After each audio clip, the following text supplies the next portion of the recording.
Lisa Mosbey, your host. I want you to grab your coffee or your tea. Today it's fall and it's warm out, and I have my lemon tea. I don't know where you're seeing it, but I have my cup of lemon tea in my background here.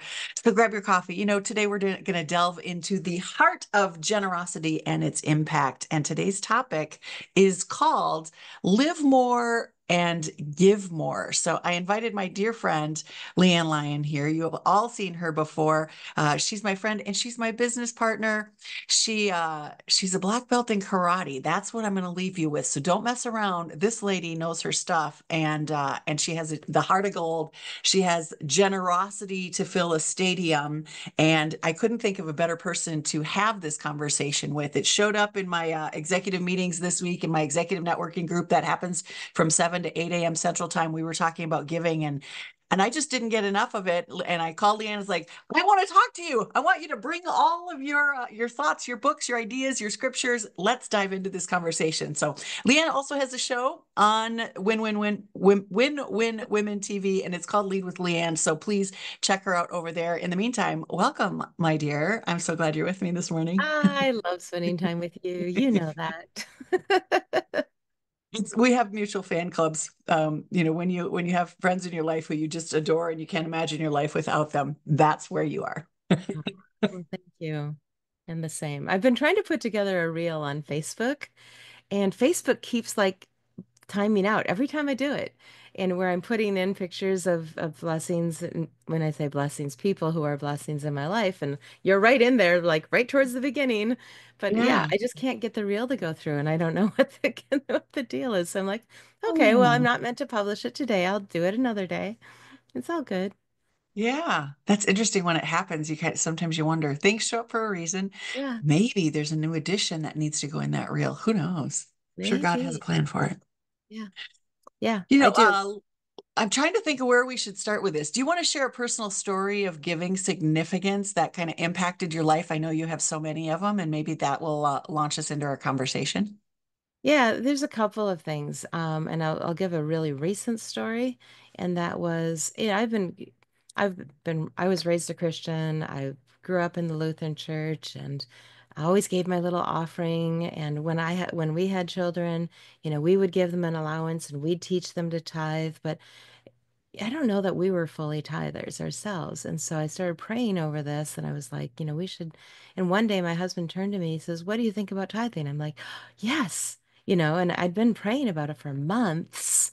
And then, but times get crazy or expenses come up, and sometimes it's the first thing you kind of put off to the side. And then I launched a new business, and I was like, "Oh, you should be tithing, I should be tithing."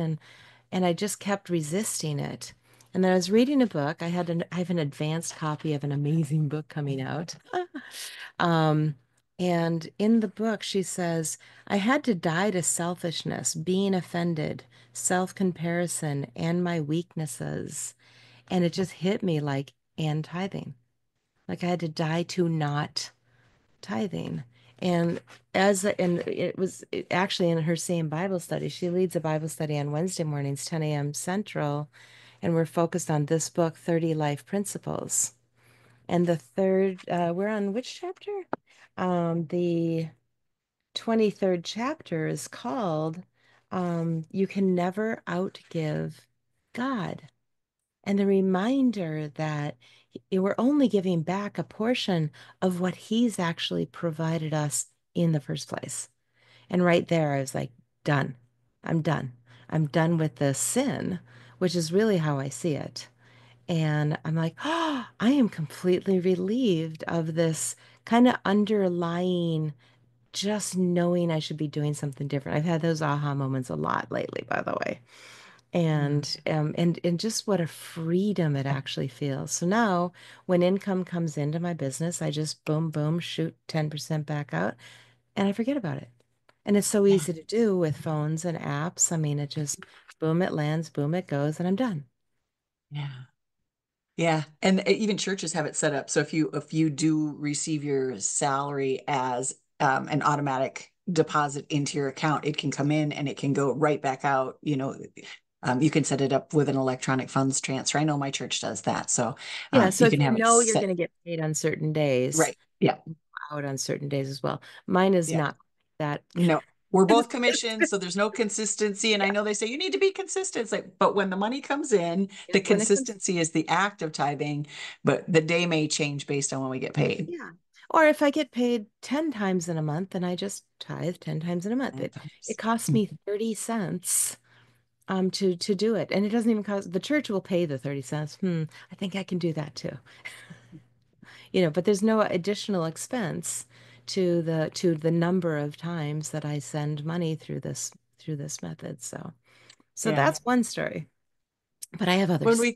when we think of giving, a lot of time you went straight to tithing, but I giving did. is so much more than that. So Oh I yeah. think depending on the person that we were talking to, giving will show up differently. Like everyone will answer that question differently.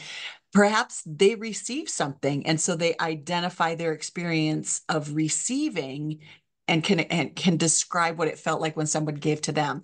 Perhaps it would be, that you were, in my case, I was raised with giving. You volunteer your time. Yeah. We started when we were 5, 6, 7 years old. I was in karate, like you, and the owner of our dojo has a child with muscular dystrophy, still has a child with muscular dystrophy, and they would do fundraisers for muscular dystrophy. And this is when Jerry Lewis did a telethon on Labor Day for it was called Jerry's Kids, and it was a 24-hour telethon to raise awareness and funds for muscular dystrophy. And at the this is pairing my love for the Minnesota State Fair that I've worked at 21 years. We would go to the Minnesota State Fair and do these expos in the education building. We were on stage and we would do demonstrations and forms, and we were the only kids in karate at that time. This was 40 plus years ago. Not a lot of kids were in karate at that time. And so I called it my dancing monkey years, where I would get up and entertain people with these activities. And then they had a booth outside, and they had a huge fishbowl that my little brother could fit in, and people would throw money into that when we did things. So I was jumping over stuff and breaking boards with my feet and punching boards, and the adults were doing things as well. But this is how I've linked up giving. We give of our time, and then we raise money and we give to organizations, for charities. We give to support people when they're going through times of Yep. challenge. you know, I think for me, what comes to mind is like how I felt about being able to do that. Like when you tithe to your church, you light up. When you talk about tithing, it's like you are experiencing something within your own self through that giving process. And I Yeah. remember that through that time. And then I've done a tremendous amount of volunteer work and started a couple of community gardens and things. And when people come and they receive that produce, that free produce, families that can't afford to pay for that, like you see them light up. And it's not about how they feel, it's like how I feel. So there's this two-sided coin when it comes to giving. Have you experienced that?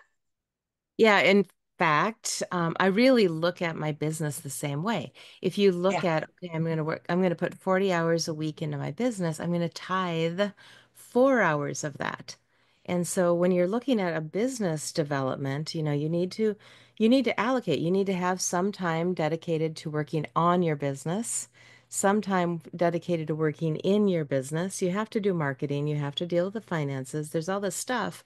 But I also looked at how can I just generously give of my time, up to 4 hours a week. And part of that is I do two hours of Q&A calls where literally anybody can come in and just ask me any question and I just pour into, what I know and how I can help. And I have a couple of other calls where I do similar things, but on a more focused level. And I don't charge for those hours. There's no fee, there's no monthly membership or anything. People tell me I could. They're probably right, but then it wouldn't be generously giving.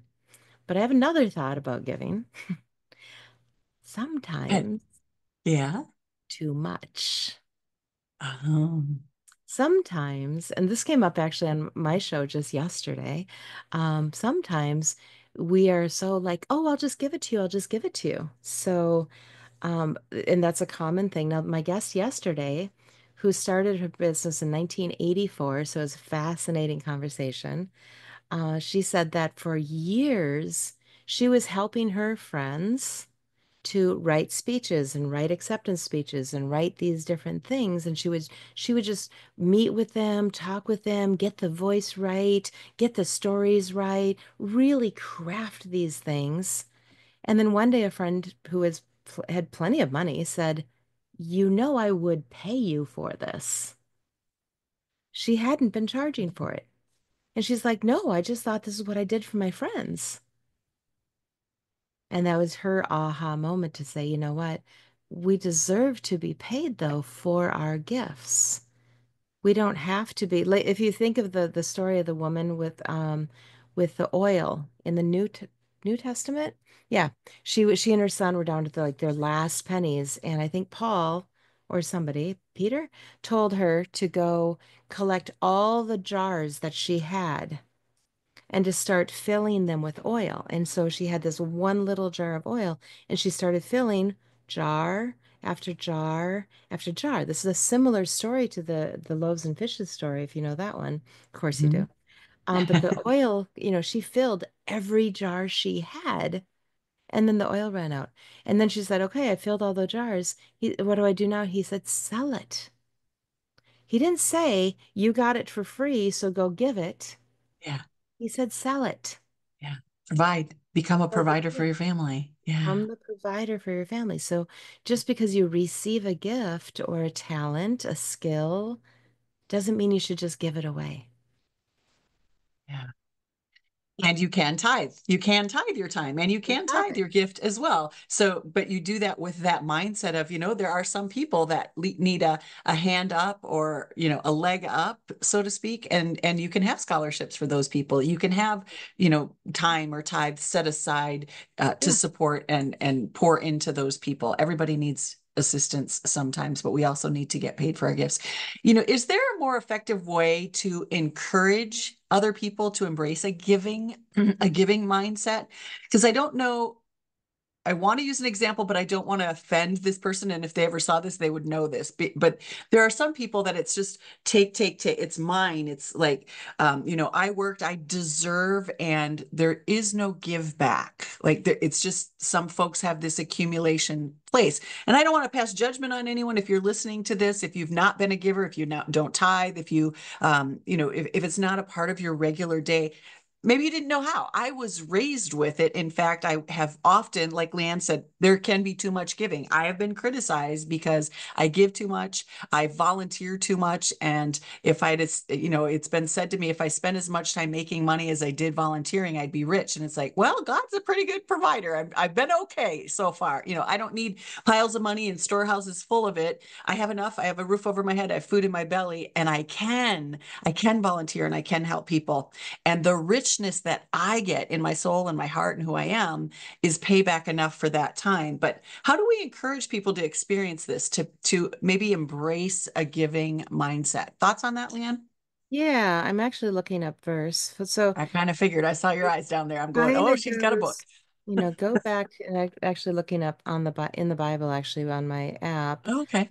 The Philippians 4:19, which I had to look up, by the way. I'm not that good at this stuff yet, but Philippians 4:19. Um, and again, if this person isn't a scripture Bible believer, Jesus believer, it might be a little harder to say, hey, listen, scripture. But 4:19 says, I have well, 18 actually. I've received full payment and have more than enough. I am amply supplied. Now that I've received from, I cannot pronounce this name, like a lot of names in the Bible, the gifts you sent, they are in a fragrant offering, an acceptable sacrifice pleasing to God. And verse 19, and my God will meet all your needs according to the riches of his glory in Jesus Christ.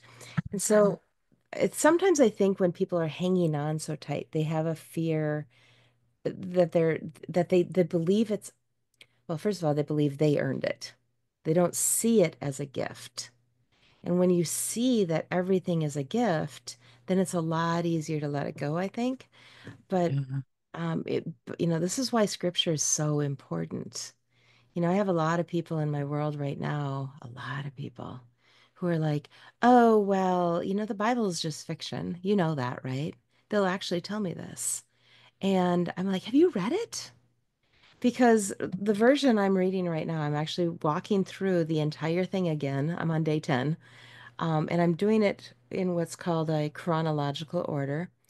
And the detail, this particular version that I'm doing, it actually gives dates. And if you read, like, so I'm way back in Genesis, like the first book, but it actually gives dates like, here it is. I'm gonna not choose that one for my own reasons, but here's the devotional. 1728 BC. Joseph, now 17, angers his brothers and almost loses his life. They're putting dates on this.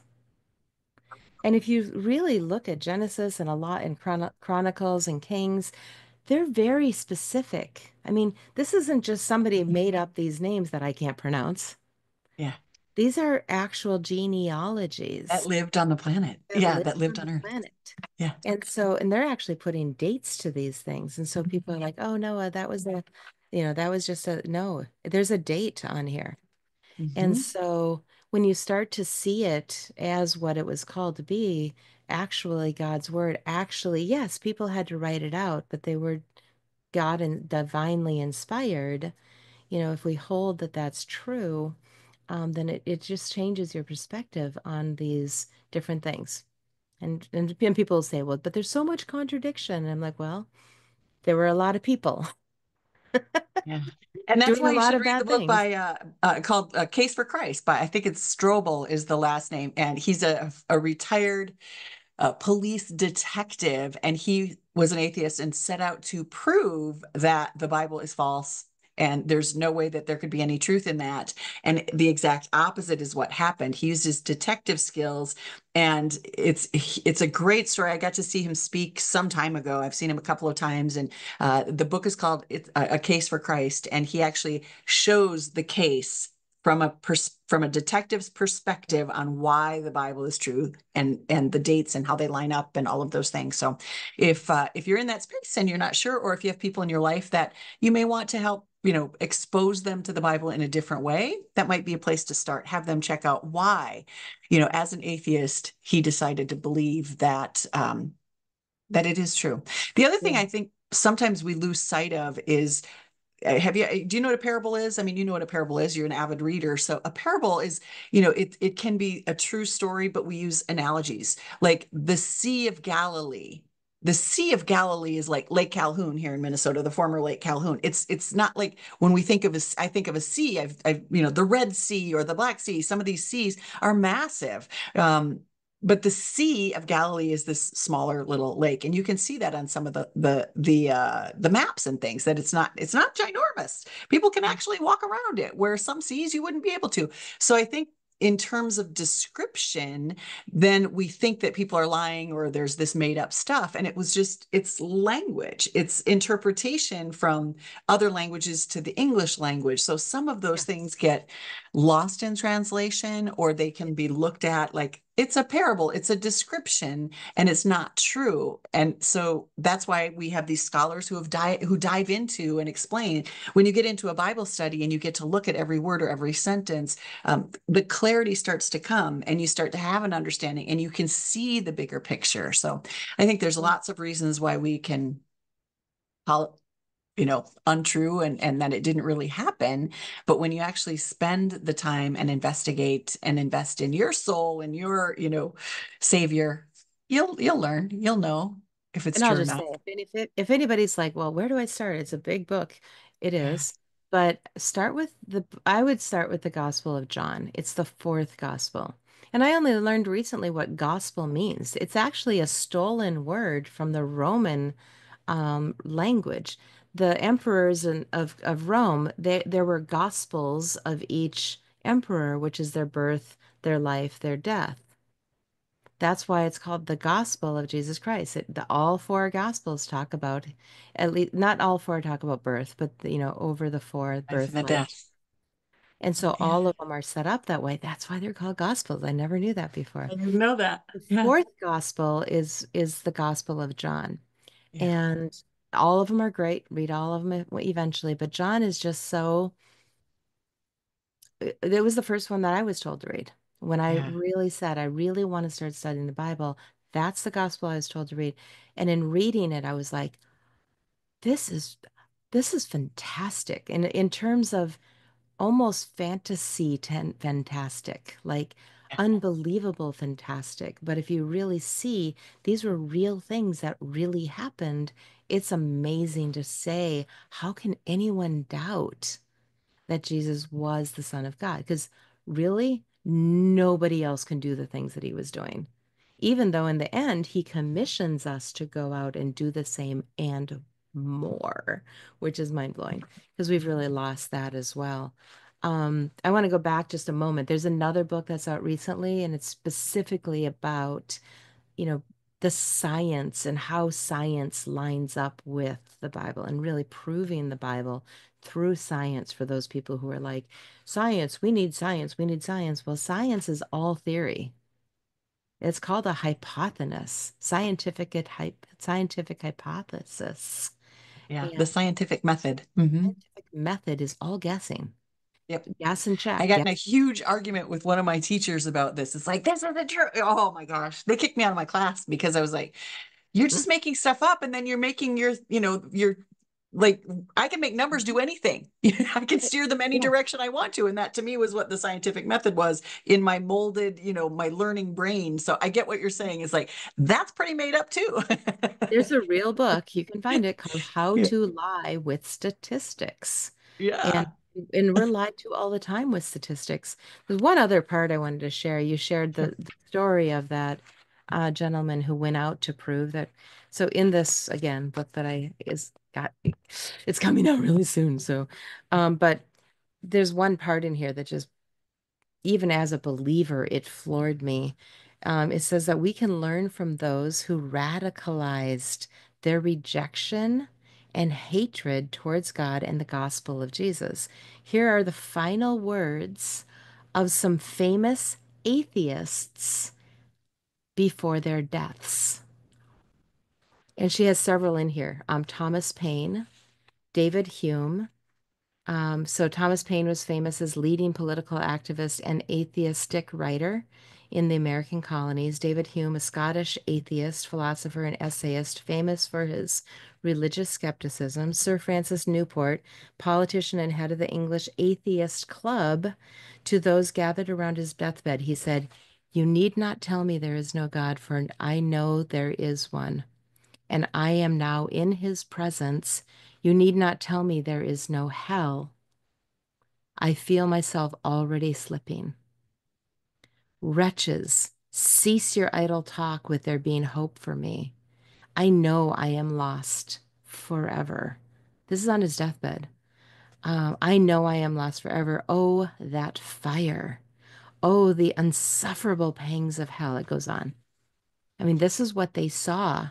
Charles the Ninth, French king, urged by his mother, he gave the orders for the massacre. He had a similar thing. Anton LaVey, American author, musician, and Satanist, who wrote the Satanic Bible and became the high priest of the Satanic worship. And I'll end with this one. His dying words were, oh my, what have I done? There is something very wrong." Oh, So I'm like, oh, I've never heard those things before, but yeah. but it's taught, it's biblical that that is real. And these people who rejected it all their lives discovered it as they slipped into it forever.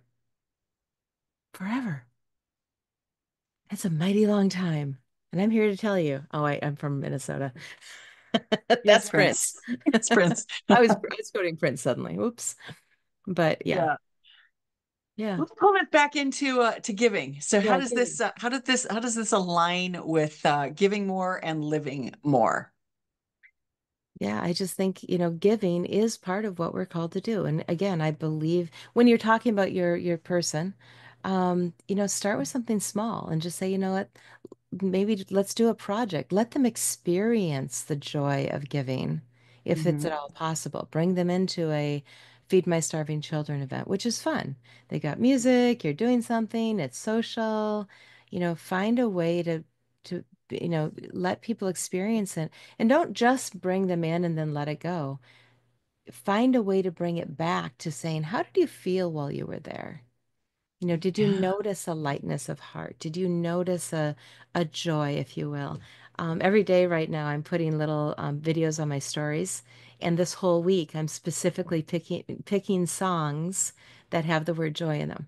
Every single day, I'm using a word that's joy, so I'm excited to do it. I'm getting better and better at my stories on Facebook. Yeah.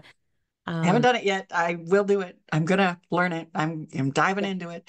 yeah, Um, yeah, how does this affect communities? When you said take him to feed my starving children, my nephew Dominic, for one of his birthdays, he was pretty young, yeah. maybe preteen, and was like, "What do you want to do for your birthday?" And I don't know if he'd seen pictures of me doing it, where I had gone with a church group or different groups where we were packaging up food that was going to be delivered, and he said he wanted to go right here in Bloomington, Minnesota, to it's the Feed My Starving Children place where we're bundling up and packaging up food for his birthday, and we brought friends with, and I don't know how many of us went. There was a handful of us that went and did that, and it was so amazing. When we introduce this to kids, I love that idea of taking them to have that experience, or how I got to have that experience of making contributions to muscular dystrophy and seeing the big check after they counted the money, and being on TV and it getting donated, and how happy people were. Like, it affects us. We get to feel good when we do that. But how do we take those acts of generosity and transform our communities? I see that in the community garden here. I'm not far from one of them that I worked at in River Falls, Wisconsin. The people that work there, they show up because they know that food gets donated to the food shelf, and some of the folks that receive it come out there and work and volunteer, and they're so grateful. We can actually transform communities by involving folks in contributing and volunteering within their communities, giving back to their communities. But how do we get started? Like, what creates the mindset? What causes people to take this action? And you can speak from kind of your experience on how you get involved and why you do it, how it makes you feel. I think it starts with invitation. And likewise, one of our daughters, at least one, probably both, had a Feed My Starving Children birthday too. And they Oh make yeah. it special for kids. And I do think inviting is the thing. You invite people to, have a cup of coffee. You Yeah. invite people to have a conversation. Invite people to do something with you where there is a giving part of it. Um, but I also think, inviting children is so brilliant. Um, Mhm. in the last month or so, my husband and I have been blessed that a little neighbor girl who has helped me, I broke several bones in my body this fall. Yay.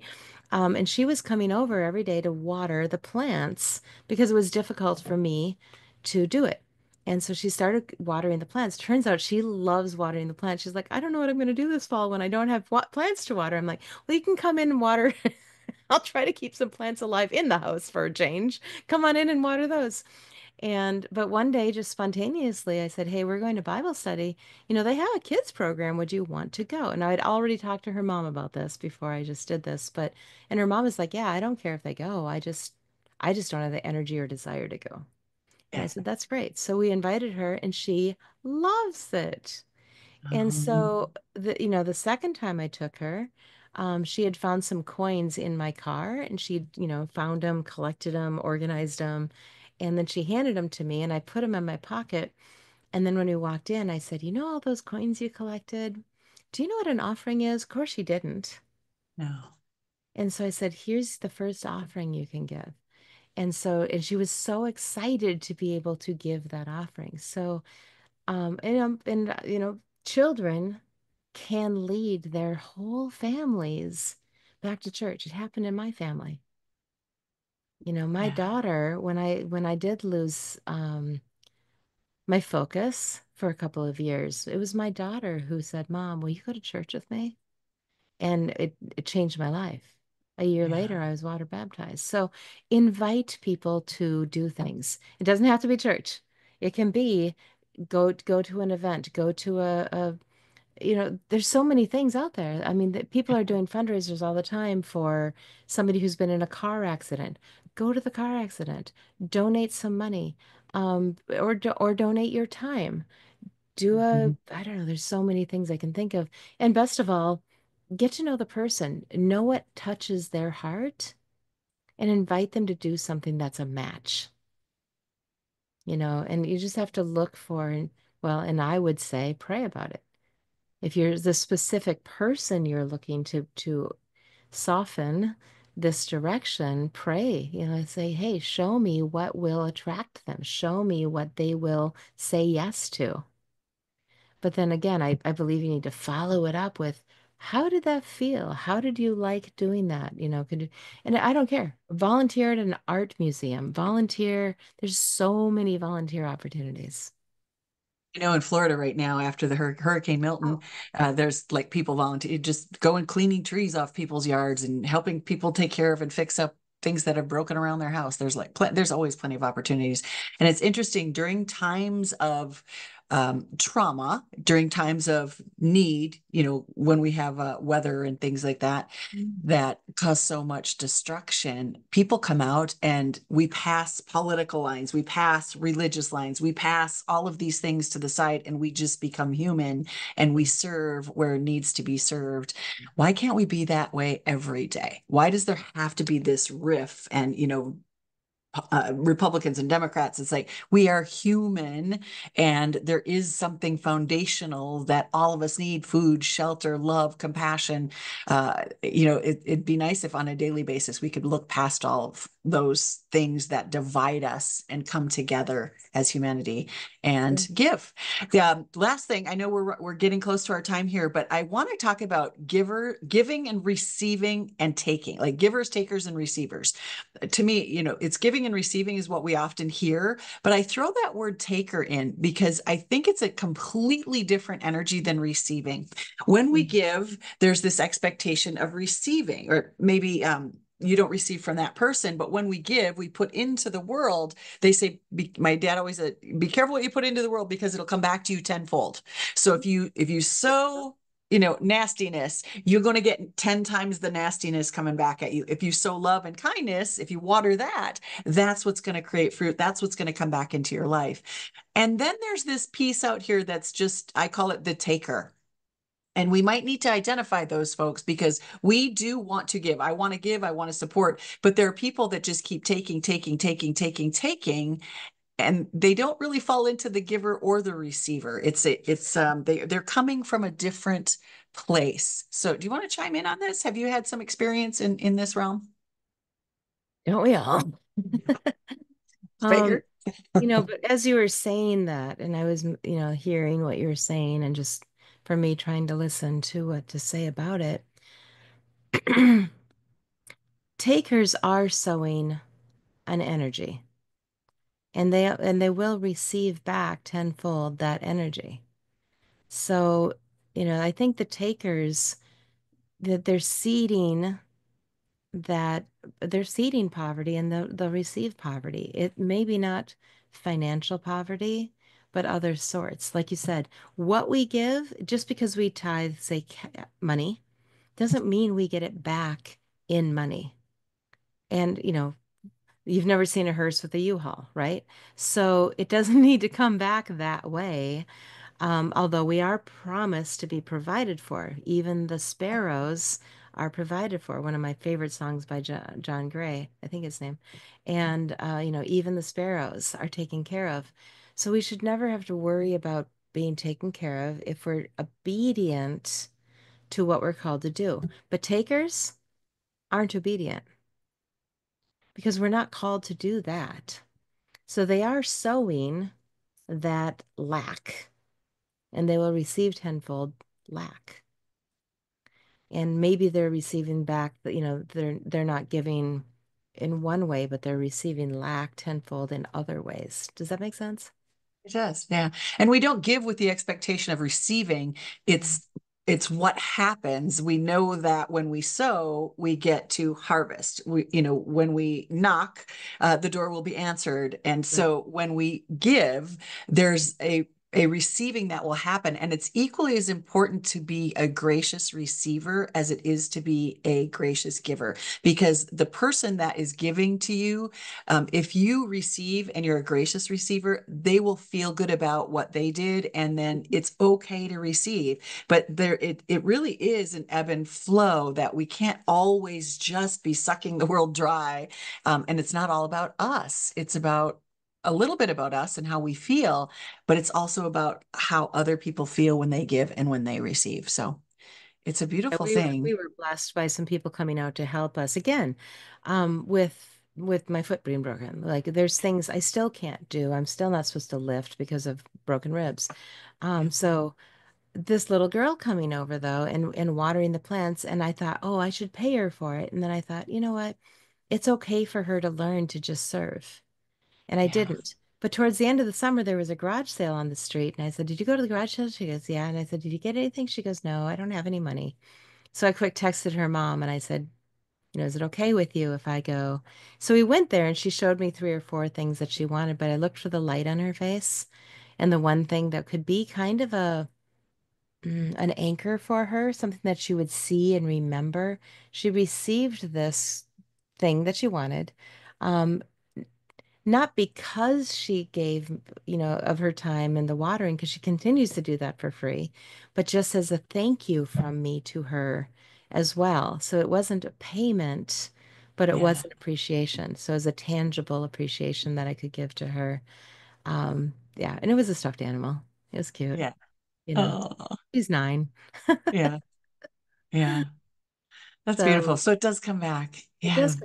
Yeah, And yeah. I was there when she was watering earlier this week, and Yeah, she just lights up, like she's running around and getting the water and yeah. doing the plants. And yeah, she was just having such a great time. Like she was being filled up. Her cup was being filled by being able to do that for you. And you could see it because she was just glowing about, it's time Yeah. for me to water the Yeah. plants. And now her older sibling reached, she was there. We had a bonfire and came over, whatever, but she lost something. She lost her headset and she was texting me at night. She's like, I can't find it. And I'm like, you're welcome to come over, bring a flashlight. And she goes, okay, thank you. Wasn't there. So I started brainstorming, like, where else did like, how do I know where a 15-year-old left her headset, right? But I'm brainstorming. I'm like, well, did you check here? Did you check there? And, I gave her some ideas that she couldn't check on that night, but she checked the next day, found them. And Oh, again, I received a thank you text, which just goes to really good parenting too, by the way. But it brought joy to me that I was able to help her, you know? yeah, So just look for the joy, there's so yeah, much joy to be found when we can help others. there is. Well, we're at the end of our time, darling. Where can people find you? I know I announced your show at the beginning, Lead with LeAnn here on winwinwomen.tv, but where else can people find you? How would you like people to get in touch with you if they want to continue this conversation with you? The easiest way is probably through my own website. My first name is spelled Leann.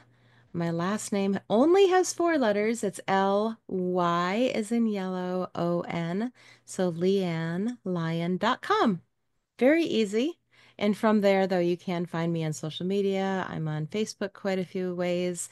YouTube, I have a YouTube channel celebrating. I have doubled my subscribers in the past month. Yay!